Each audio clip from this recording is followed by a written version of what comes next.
Olá, meu amigo, minha amiga, que Deus abençoe poderosamente a sua vida.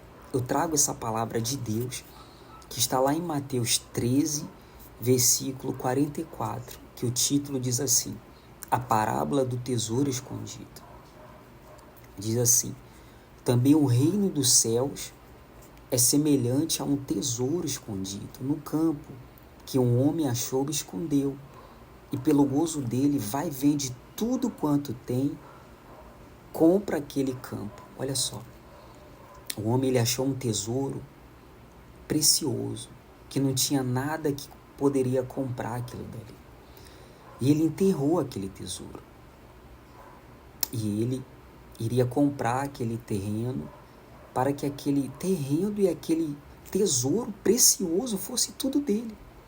Então a nossa vida, para que nós viemos ter a nossa salvação, o reino dos céus, nós precisamos entregar a nossa vida para Deus. Você já ouviu falar? Quando o Senhor Jesus morreu na cruz, havia 2 ladrões. Um daquele recebeu essa promessa de Deus, o reino dos céus. Aquele homem, ele recebeu a salvação. Um não recebeu, mas o outro ele recebeu. Aquele que se arrependeu dos seus pecados. Ele falou: Mestre, lembra de mim. Quando estiver no paraíso, lembra de mim. E o Senhor Jesus falou para ele assim: ainda hoje estará no paraíso comigo. Você sabia que Deus ele não quer de nós perfeição? Porque o ser humano ele não é perfeito, nós não somos perfeitos. Mas, quando nós se entregamos a Deus, nós largamos aquilo que nos afasta dele. O que afasta o ser humano de Deus? O que afasta as pessoas de Deus? O pecado. O pecado afasta o homem de Deus. Quando uma pessoa ela peca e não se arrepende, ela automaticamente ela está se separando de Deus. Você vê, havia 2 reis, o rei Saul e depois teve o rei Davi. Você vê quem fez coisas bárbaras, olhando fisicamente. Comparar o que Saul fez com o que Davi fez, se a gente for olhar com nossos olhos humanos, carnais, nós vamos ver que Davi fez coisas piores que Saul. Mas quem foi perdoado? Quem foi perdoado foi Davi. Davi colocou o seu soldado à frente para morrer, para ele poder ficar com a mulher do Urias. Ele traiu Urias, ele engravidou a mulher do Urias e outras coisas. Mas a mesma intensidade que ele tinha para errar, ele tinha intensidade até maior para se arrepender daquilo que ele fez. E não adianta a gente querer enganar a Deus, dizer que se arrependeu e não se arrependeu, porque Deus ele vê aqui o interior. Talvez você falhou com uma pessoa, você pediu perdão àquela pessoa, mas dentro do seu coração você não se arrependeu. Dentro de você, você sabe que você não se arrependeu daquilo que você fez com aquela pessoa, que você magoou, que você o traiu. O arrependimento é algo sincero. E quando é sincero, o Senhor Jesus, ele sabe, o Espírito Santo, ele sabe.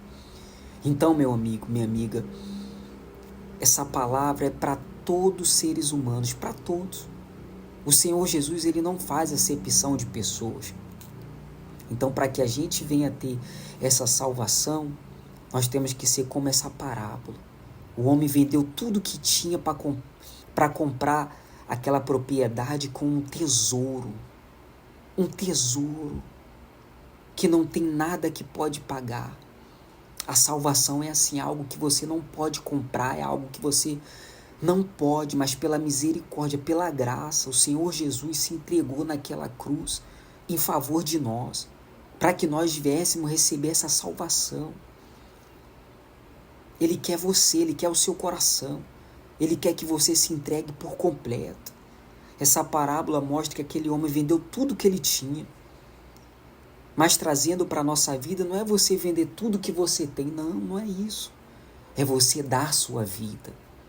É você dar sua vida por Ele, nos seus pensamentos, nas suas atitudes, nas suas reações. É você colocar Ele em primeiro lugar. Quando você acordar, quando você for dormir, quando você estiver numa fila de um banco, quando você estiver entre quatro paredes que não tem ninguém ali ao seu lado, você ser fiel a Deus. É você reconhecer quando você errou, quando você falhou, pedir perdão a Ele, ajustar, alinhar a sua vida com Deus. É esquecer o passado, do que você fez de errado, o que você errou, o que te magoava, é perdoar o próximo, amar o próximo e seguir em frente. E Deus fazendo essa obra dentro de você, automaticamente você vai fazer as boas obras. Você vai fazer as boas obras. Não se preocupe porque você errou, porque você falhou, não. Você sabia que a maior intenção que existe é a intenção do próprio Deus de querer te transformar, de querer te fazer uma nova criatura. Deus, Ele quer fazer de você uma nova criatura. Ele quer te dar a salvação. O apóstolo Paulo: viver é Cristo e morrer é lucro. Então, viver é Cristo. Se morrer, você está com Cristo. Se viver, você está com Cristo. Se você ter percas, você vai estar com Cristo. Se você ter ganhos, você ter conquista, você vai estar com Cristo.